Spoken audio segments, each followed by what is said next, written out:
آج کی رات پاکستانیوں کے لیے بہت بھاری ہونے والی ہے۔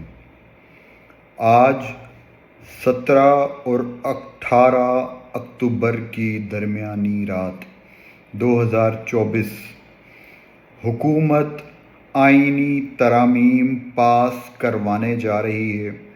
کل کہا جا رہا ہے سینٹ میں بل کو پیش کر دیا جائے گا، آئینی ترامیم کو پیش کر دیا جائے گا اور کل سے اس پروسیس کا آغاز کیا جائے گا۔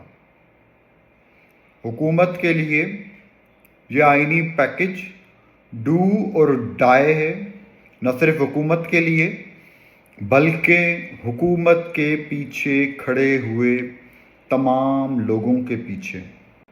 ناظرین، اب تک اگر آپ نے میرے چینل کو سبسکرائب نہیں کیا ہے تو سبسکرائب کریں، لائک کریں، شیئر کریں، بیل آئیکن پہ کلک کریں۔ ناظرین، اب اپنے مدعے پر آتے ہیں۔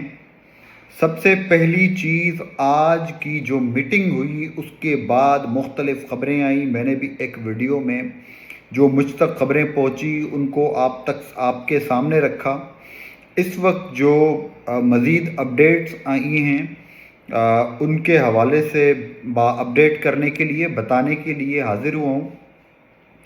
اس وقت جو حکومت اور مولانا صاحب کے درمیان جو معاملات طے پائے ہیں وہ اب تک صرف اور صرف لمیٹڈ ہیں آئینی بینچ تک۔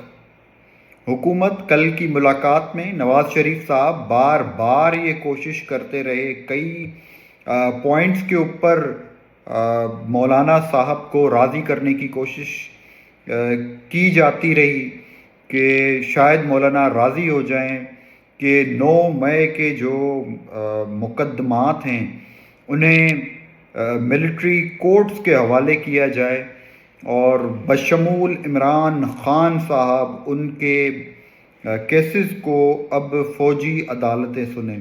لیکن عمران خان صاحب کے کیسز تو کیا، 9 مئی کے تمام ملزمان جو بھی اس میں جن کے اوپر بھی کیسز چلائے جا رہے ہیں ان سب کے حوالے سے مولانا صاحب نے ایک سخت سٹینڈ لیا اور انہوں نے انکار کیا۔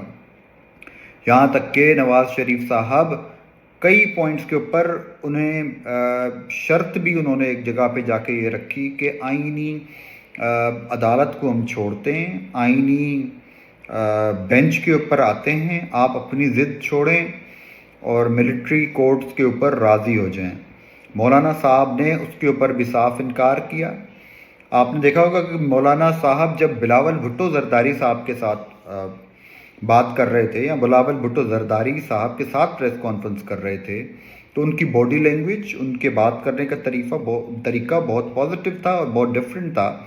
لیکن دوسری طرف جب وہی بات چیت نواز شریف صاحب کے ساتھ ہوئی تو انہوں نے باہر آ کے اس چیز کو بہت کلیئر کہا کہ ہمارے مسودے کے اوپر اگر آپ اگری ہوتے ہیں تو ہم اس آئینی ترمیم کے لیے راضی ہیں، اگر ہمارے مسودے کے اوپر آپ راضی نہیں ہوتے اور پرانے مسودے کو آپ لے کر آتے ہیں تو کسی طور بھی اس آئینی ترمیم کے لیے ہم راضی نہیں ہیں۔ اب ناظرین، اس میں مختلف چیزیں جو ہے وہ گردش کر رہی ہیں۔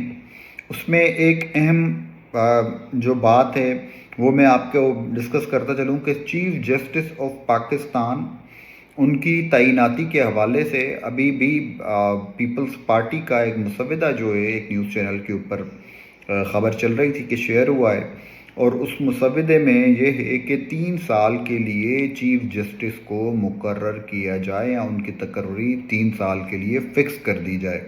تو اس کا مطلب یہ ہے کہ قاضی فائز عیسیٰ صاحب اگر 25 تاریخ سے پہلے یہ ترمیم پاس ہو جاتی ہے تو قاضی فائز عیسیٰ صاحب ابھی بھی گیم میں ان ہیں اور 3 سال تک انہیں کوئی نہیں ہٹا سکتا۔ 3 سال اب سے نہیں، جب سے ان کی جو ڈیٹ ہے ان کی تقرری کی، جب انہیں تقرر کیا گیا تھا اس سے 3 سال تک کوئی انہیں نہیں ہٹا سکتا۔ مطلب ان کی ایکسٹینشن ابھی بھی سم ہاؤ آن بکس ہے اور پیپلز پارٹی بھی اس کے اوپر کام کر رہی ہے۔ پیپلز پارٹی کے تو اوبویسلی قاضی فائز صاحب فیوریٹ ہیں ہی، اس میں تو کوئی شک نہیں ہے، لیکن بہرحال مولانا صاحب اس چیز کے اوپر اس وقت تو راضی نہیں ہیں. اب ہم چلتے ہیں کہ دوسرا جو پوائنٹ ہے چیف جسٹس کی سلیکشن